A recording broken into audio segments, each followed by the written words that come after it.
ఎవరు తాగరు చెప్పండి? చాలా మంది ఎంతో ఇష్టంగా ప్రతిరోజు టీ తాగుతూ ఉంటారు. ఇక టీ తాగడం వలన ఆరోగ్య ప్రయోజనాలు ఉన్నప్పటికీ కొన్నిసార్లు దీని వలన దుష్ప్రభావాలు ఎక్కువగా ఉంటాయని చెప్తున్నారు. ముఖ్యంగా కొన్ని రకాల అనారోగ్య సమస్యలతో బాధపడేవారు అసలే టీ తాగకూడదంటున్నారు. కాగా ఇప్పుడు మనం బీపీ ఉన్నవారు టీ తాగడం మంచిదేనా కాదో తెలుసుకుందాం.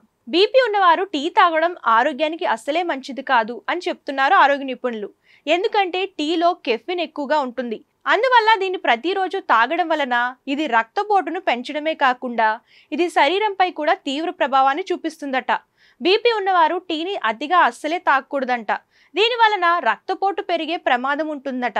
అయితే కొంతమందికి టీ మానేయడం కూడా ఓ సవాల్ లాంటిదే. అందుకే ఆరోగ్య నిపుణులు ఏం చెప్తున్నారంటే బీపీ సమస్యతో బాధపడేవారు రోజుకు ఒక కప్పుకు మించి టీని తీసుకోకూడదు. రోజుకు ఒక కప్పు టీ తాగడం వలన ఆరోగ్యానికి ఎలాంటి ప్రమాదం ఉండదని చెప్తున్నారు. ఇక కొందరు ఉదయం లేచిన వెంటనే పరగడుపున టీ తీసుకుంటూ ఉంటారు. అయితే ఇది అస్సలే ఆరోగ్యానికి మంచిది కాదట.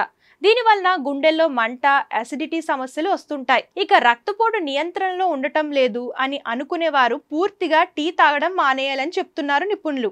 ముఖ్యంగా బీపీ సమస్యతో బాధపడేవారు టీ తాగే సమయంలో కూడా చాలా జాగ్రత్తలు తీసుకోవాలంట. లేకపోతే ఇబ్బందులు తప్పవని హెచ్చరిస్తున్నారు వైద్యులు.